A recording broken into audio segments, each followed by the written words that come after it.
নমস্কার সবাইকে, আশা করব সবাই ভালো আছো, সুস্থ আছো। চলে আসলাম আবার নতুন ভিডিও নিয়ে, নতুন কিছু আপডেট দেওয়ার জন্য তোমাদের মাঝে। কারণ আমি সবসময় আমার ছোট বড় সমস্ত আপডেট আমি ভিডিওর মাধ্যমে দিয়ে থাকি, ব্লগে বা এমনি যে কোনোভাবে তোমাদের সাথে আমি আপডেট দিয়ে থাকি। তো আজকে তোমাদের সাথে আমি শেয়ার করব যে আমার বর্তমানে ক্রিয়েটিনাইন কত আছে। কারণ আমার ক্রিয়েটিনাইনটা অনেকটাই বেড়ে গেছে। আবার তোমাদের আগের ভিডিওতে বলেছি আমি, যারা নতুন আমার চ্যানেলে তাদের বলে দেই, আমি একজন কিডনি ট্রান্সপ্লান্ট পেশেন্ট। আমার ট্রান্সপ্লান্টের 10 মাস সম্পন্ন হয়ে গেছে। আমি বর্তমানে এমনি সুস্থ আছি, ভালো আছি। বাট ক্রিয়েটিনাইনটা একটু বেড়ে গেছে আবার, সেটা একটু টেনশনের কারণ এটা টেনশন হওয়ারই কারণ।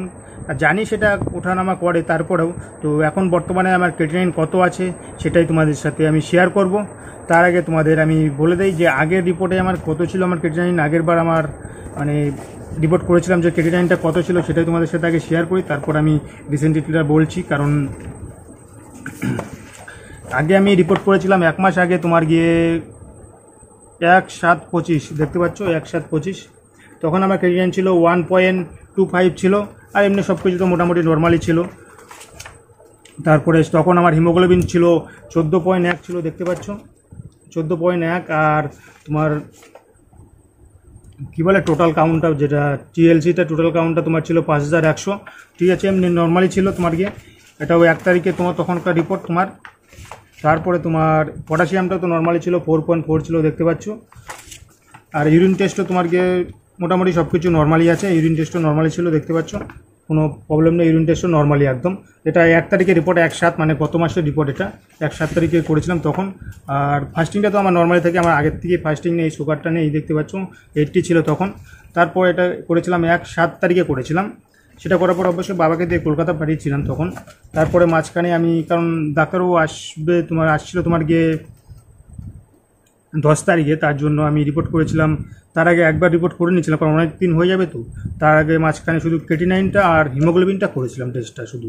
তখন আমার ক্রিয়েটিনাইন কত ছিল দেখাচ্ছি তোমাদের, 26/7/25, 26/7/25 তারিখে দেখতে পাচ্ছ। তখন ক্রিয়েটিনাইন ছিল 1.24, মানে সেরকমই আছে, মানে 1 পয়েন্ট কমেছিল, একই ছিল, সেমি ছিল।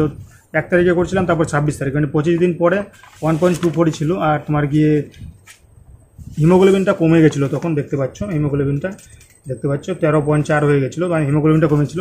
শুধু এই দুটোই করেছিলাম, আর সমস্ত রিপোর্ট করতে টাকারও ব্যাপার আছে তো সেটা। আর বর্তমানে আমার ক্রিয়েটিনাইনটা কত আছে, আমি রিসেন্টলি যখন করলাম রিপোর্টটা, আমি তোমার গিয়ে এটা কত তারিখ, 9 তারিখে করেছি। আজকে তোমাদের ভিডিও করতে মানে লেট হচ্ছে, কারণ জানোই তোমরা যে কিছুদিন ধরে আমি ভিডিও এডিট করতে পারিনি, তার জন্য তোমাদের আপডেটটা একটু লেটে দিচ্ছি, তার জন্য দেরি হয়ে গেল। তো তোমাদের দেখাচ্ছি তোমাদের আমি, তখন আমার হিমোগ্লোবিন কত ছিল দেখতে পাচ্ছ, 8/9 তোমার 25 সালে তোমার হিমোগ্লোবিন ছিল তোমার গিয়ে 13.9, মানে হিমোগ্লোবিনটা আবার বেড়েছে, কারণ আগেরবার ছিল 13.4, আর 13.9 আছে, তো একটু বেড়েছে হিমোগ্লোবিন। আর তোমার টোটাল কাউন্টটা টিএলসিটা দেখতে পাচ্ছ 6200। তো ওটা টোটাল কাউন্ট তো আগেরবার করিনি, আগের মাসে করেছিলাম, তখন ছিল 5100। তো ঠিকই আছে, এটা নর্মালি 4 থেকে 10-এর মধ্যে থাকলে, মানে 4000 থেকে 10,000-এর মধ্যে নর্মাল। আর হিমোগ্লোবিনটা নর্মাল, কারণ ছেলেদের 13 থেকে 17-এর মধ্যে থাকলে নর্মাল হিমোগ্লোবিনটা। তো হিমোগ্লোবিনটা নর্মালি আছে একদম, কোনো প্রবলেম নেই। এটা 9 তারিখের রিপোর্ট রিসেন্টলি। আর আমার ক্রিয়েটিনাইনটা কত আছে দেখাচ্ছি তোমাদেরকে। ক্রিয়েটিনাইনটা কারণ বেড়ে গেছে। আর ফাস্টিংটা দেখতে পাচ্ছ তোমার, ফাস্টিংটা তো আগের মাসে করেছিলাম, তখন তো ফাস্টিং আমার নেই অ্যাকচুয়ালি, তার জন্য 81 আছে, তো সেমই আছে, তো নর্মালি আছে। আর তোমার গিয়ে ক্রিয়েটিনাইনটা বেড়ে গেছে, যেটা বলছিলাম 1.24 থেকে তোমার গিয়ে 1.42 আছে। এটা 9 তারিখে রিপোর্ট দেখতে পাচ্ছ, আবার বেড়ে গেছে, 42 হয়ে গেছে। তো ওঠানামা এটা করছে ক্রিয়েটিনাইনটা, মানে আবার অনেকটাই বেড়ে গেছে। তোমার গিয়ে 18 পয়েন্ট বেড়ে গেছে। তোমার 42 মানে 24 ছিল, সেখান থেকে 24 মানে 6, ওদিকে 6 আর ওদিকে 2, মানে 18 পয়েন্ট বেড়ে গেছে, আবার বেড়ে গেছে অনেকটা। আর তোমার পটাশিয়ামটাও একটু মানে নর্মালি আছে, 4.8, 4.4 ছিল, এটা নর্মালি আছে। 5-এর নিচে থাকলে তো নর্মালি, এটা 5.1-এর নিচে থাকলে নর্মালি 4.8 আছে, দেখতে পাচ্ছ 9 তারিখের রিপোর্ট। এমনি সব কিছু নর্মালি আছে, আমার এমনি কোনো সমস্যা নেই। আর ইউরিনের রিপোর্ট, যেটা ইউরিনের রিপোর্টও তোমার গিয়ে নর্মাল আছে পুরো, দেখতে পাচ্ছ 8 তারিখের রিপোর্ট, 9 তারিখের রিপোর্ট একদম পুরো নর্মাল আছে, দেখতে পাচ্ছ সম্পূর্ণ নর্মাল। তো এমনি সব কিছু নর্মাল, শুধু ক্রিয়েটিনাইনটা বেড়ে গেছে, দেখতে পেলে 1.42 হয়ে গেছে।